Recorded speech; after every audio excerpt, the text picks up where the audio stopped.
There is a debt payoff plan hidden inside one of the Bible's most desperate money stories, and its first step may surprise you. A widow faced an unpaid debt, an almost empty home, and a creditor threatening the future of her two sons. But Elisha's first question was not, "How much do you owe?" He asked her, "What do you still have?" Her answer seemed insignificant, one small jar with only a little oil remaining at the bottom. Welcome back to Faithful Finance, where biblical money principles become practical steps you can actually use with your next paycheck.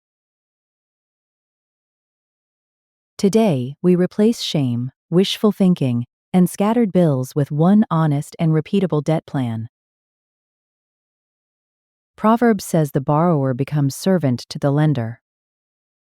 Debt creates a financial claim on money you have not earned yet.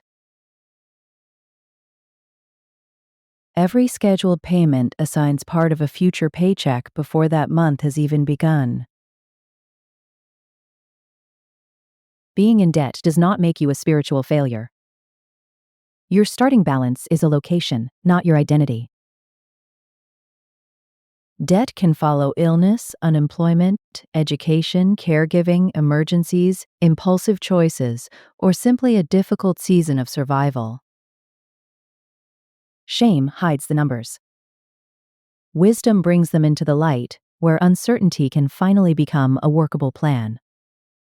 List every balance, interest rate, minimum payment, due date, and lender together in one secure place.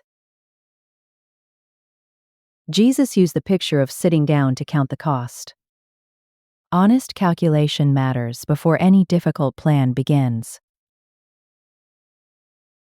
Gather the whole picture instead of relying on separate apps, unopened envelopes, or a balance you only estimate.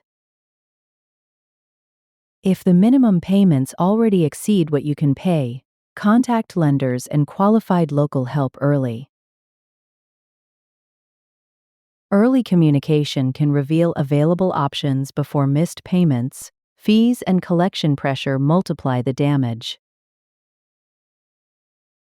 The total may feel worse for 5 minutes, but a known number can become a measured and hopeful plan. Scattered pieces create daily uncertainty. One clear folder turns fear into a path you can follow. Step 2 is choosing one payoff order. Two common methods work differently, and Scripture commands neither one. One path prioritizes expensive interest. The other creates quick wins. Both aim toward the same freedom. The highest interest method sends every extra dollar toward the debt charging the greatest rate, while minimums continue elsewhere. The larger extra payment targets the costliest debt until that balance disappears, then moves to the next. When followed consistently, targeting the highest rate usually reduces the total interest paid across the entire payoff. Each costly balance shrinks in sequence, leaving more of your money available for principal instead of interest. The Snowball Method targets the smallest balance first, creating an early finish you can see and feel. When the smallest debt disappears, its entire payment rolls forward and makes the next payoff move faster. Choose highest interest if efficiency motivates you. Choose Snowball if visible wins are what keep you moving. One method rewards mathematical efficiency. The other builds motivation through milestones. Consistency matters more than perfection. The real mistake is switching methods every month and never allowing either strategy to build momentum. Lock the order. Automate every minimum and direct each planned extra payment toward one target at a time.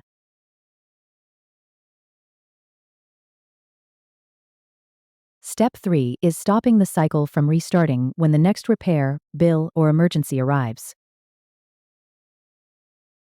Without any emergency cash, one broken appliance can return directly to the card you just paid down.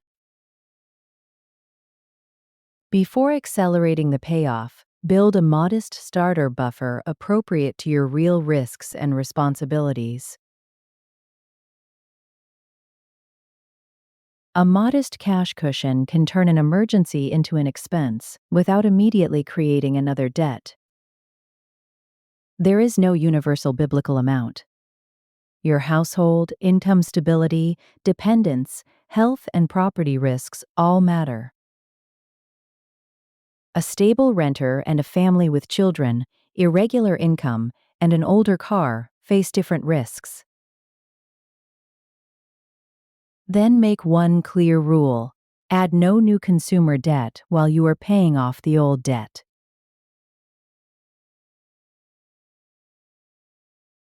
Remove saved cards, pause installment apps, and place written limits wherever impulsive spending usually begins. A debt plan cannot work if you are emptying the boat while drilling new holes at the same time.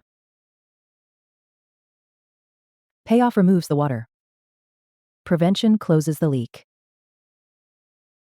Lasting progress requires both actions working together. Step 4 is creating monthly margin from resources, expenses, time, and skills you may already have. Elisha asked the desperate widow what remained inside her house, and the question revealed her overlooked oil. Desperation can make available resources look too small to matter, just as her remaining oil first appeared insignificant. Unused equipment, furniture, appliances, or hobby supplies may become one-time payments against the target debt. One phone call or canceled subscription can create margin that repeats every month instead of only once. Temporary extra work can help, especially when it uses an existing skill without requiring expensive startup costs. Lock in your priority the moment it appears before endless daily distractions secretly claim your time. A focused season of additional work can accelerate progress without becoming an unrealistic, permanent lifestyle.